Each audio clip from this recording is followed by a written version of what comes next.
I paid for a house that wasn't mine, kept a secret that wasn't mine to keep, and sat quietly at a Thanksgiving table while my daughter-in-law looked me dead in the eyes and called me the person everyone hates. And I want you to know, that was actually the easy part of my evening. Welcome back to Dad's True Revenge. Grab your snacks, get comfortable, and remember, the people in these stories had every chance to behave themselves. They just chose wrong. Drop a comment, and be sure to subscribe. You're going to love it here. I have attended 41 Thanksgiving dinners in my life. I have survived burnt turkeys, passive-aggressive aunts, one fistfight over a football game in 1987, and a year where my brother Dale showed up with a girlfriend who turned out to already be someone else's wife. I have endured bad wine, worse opinions, and the particular kind of silence that falls over a table when someone says something they can't take back. I thought I had seen everything. I had not seen everything. Now, before I tell you what happened at that table, I need you to understand something about my daughter-in-law, Brittany. Because Brittany is not a villain. She is something far more complicated than that. And by the end of this story, you're going to feel something about her that you absolutely do not expect to feel right now. But we'll get there. Brittany had made a sweet potato casserole with marshmallows on top.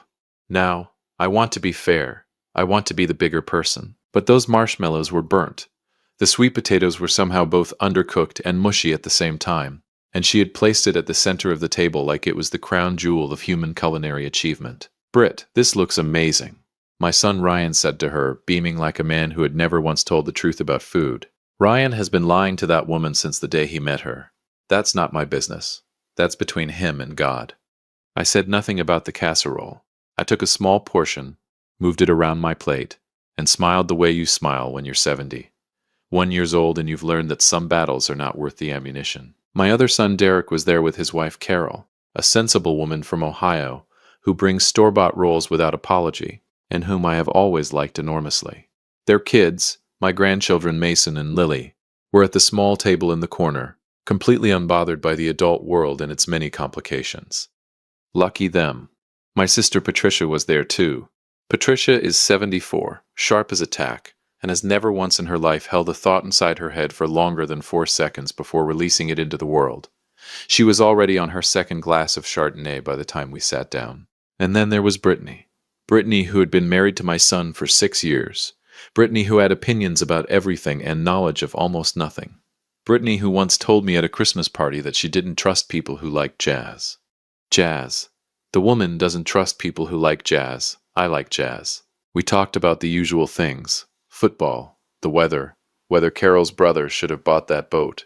Patricia told a story about her neighbor's dog that had absolutely no point and took 11 minutes. Derek laughed too loud at everything the way he does when he's nervous, which told me things between him and Carol weren't perfect. But that was not my business. Ryan barely looked up from his plate. That should have been my first warning. But here's the thing about warnings. They only make sense in hindsight. In the moment, they just look like a quiet man eating turkey.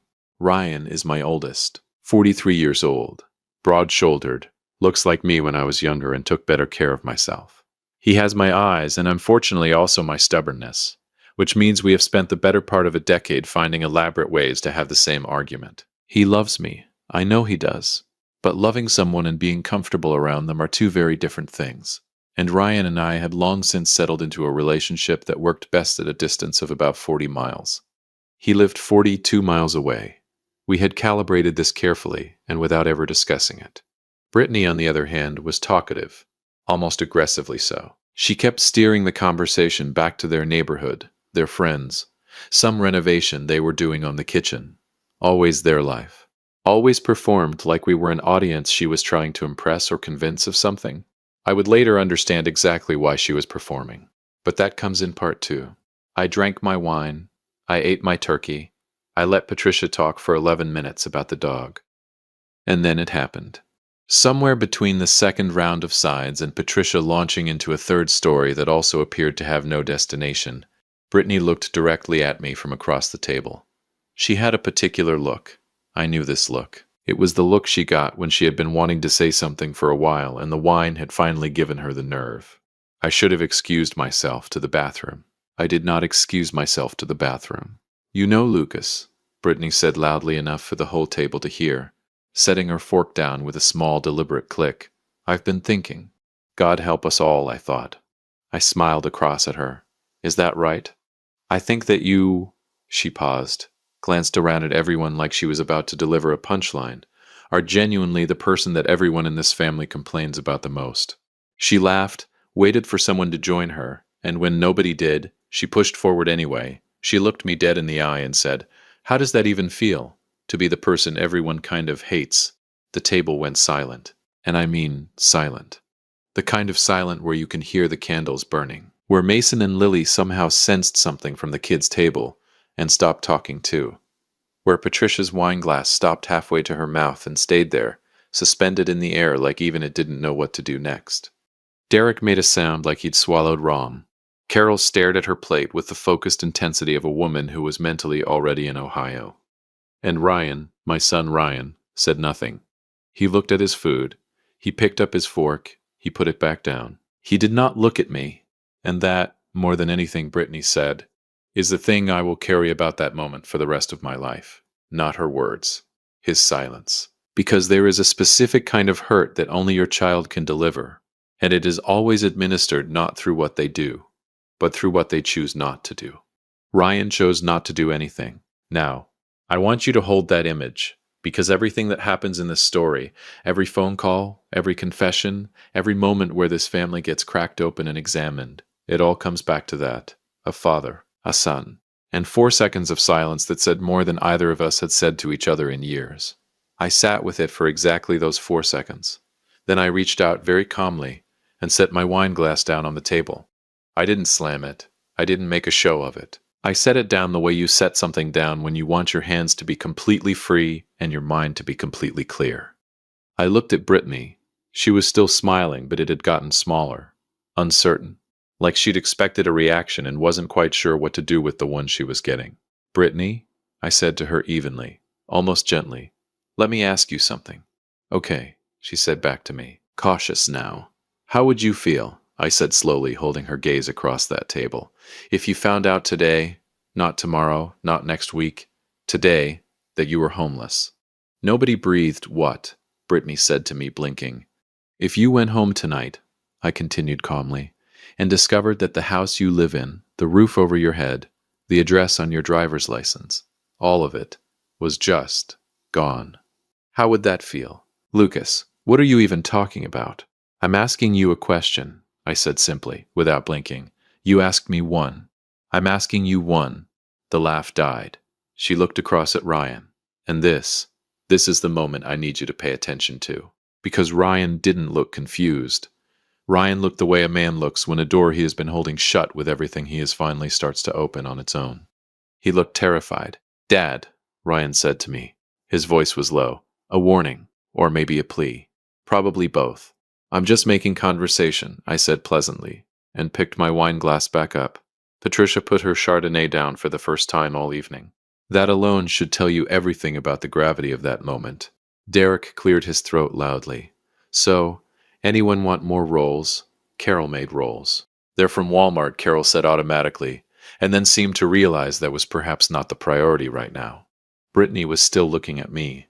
The smile was completely gone. In its place was something I genuinely had not expected to see on her face. Fear. Not the embarrassed kind. Not the "I've been caught being rude" kind. The real kind. And that told me something important. Something I filed away carefully and quietly. The way I file away most useful information. She already knew something was wrong. She didn't know what. She didn't know how much.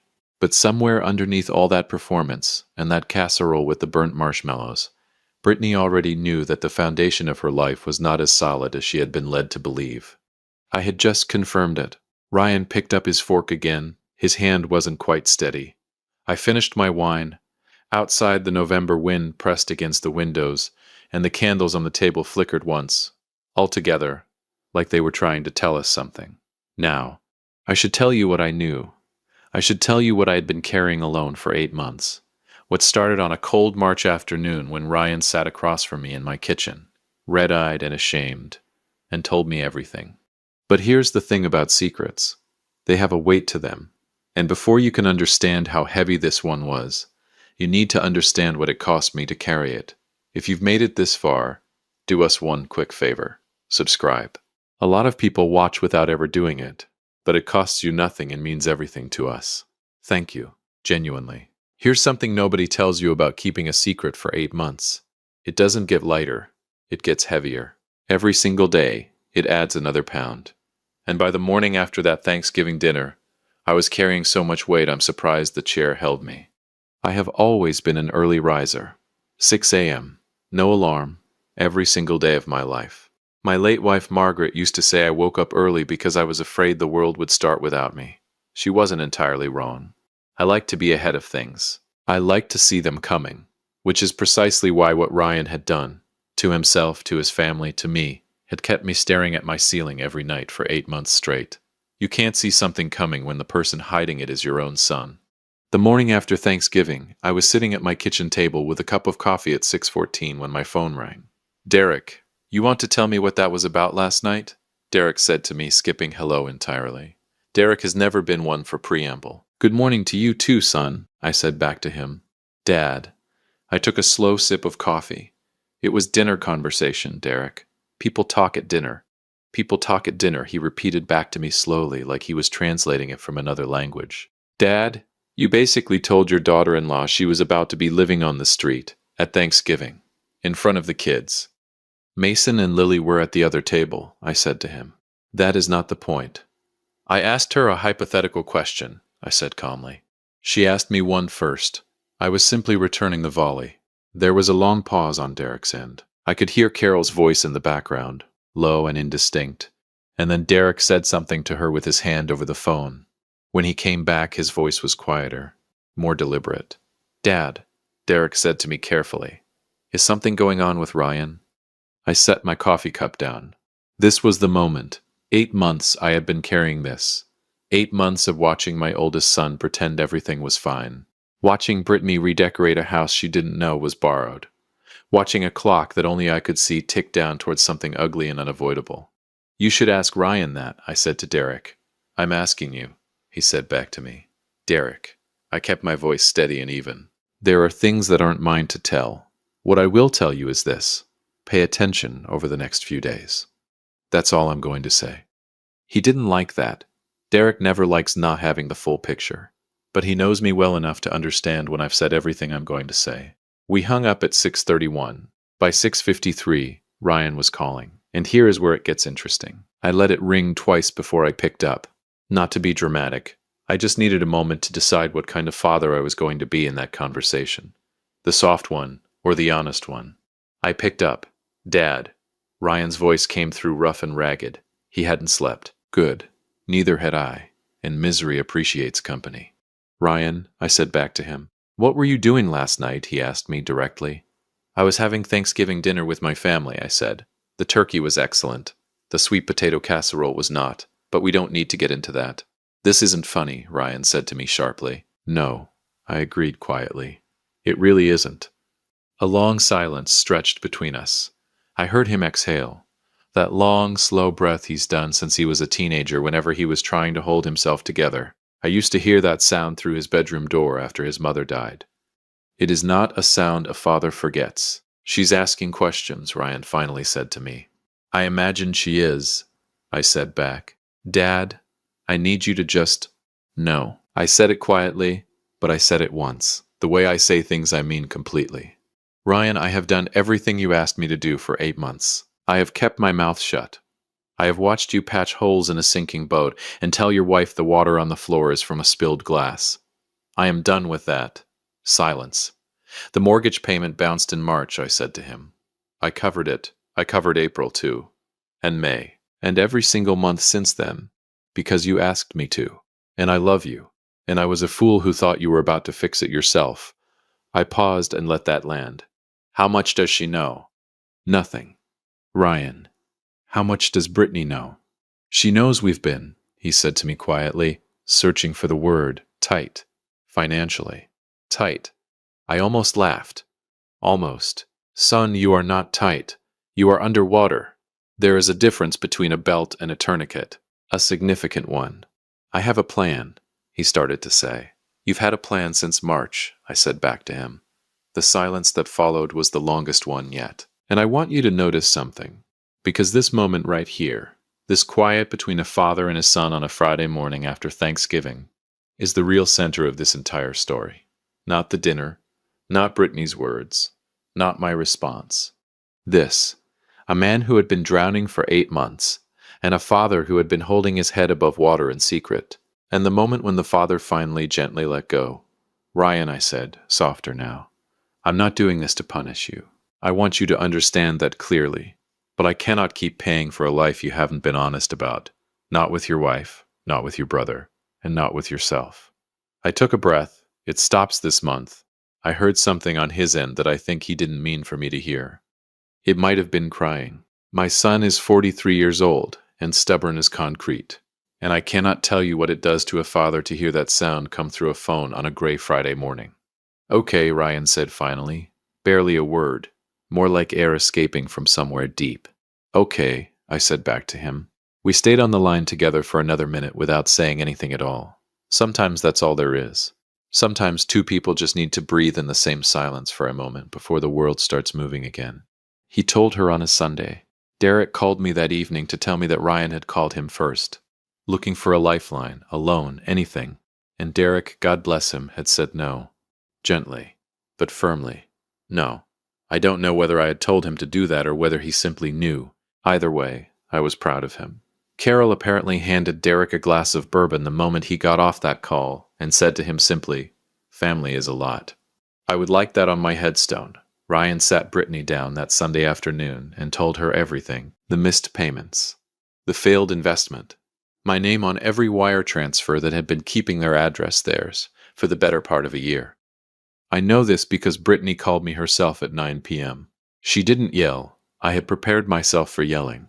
Instead, her voice was flat and very small, completely stripped of all the performance I had watched for 6 years. "How long?" Brittany asked me quietly.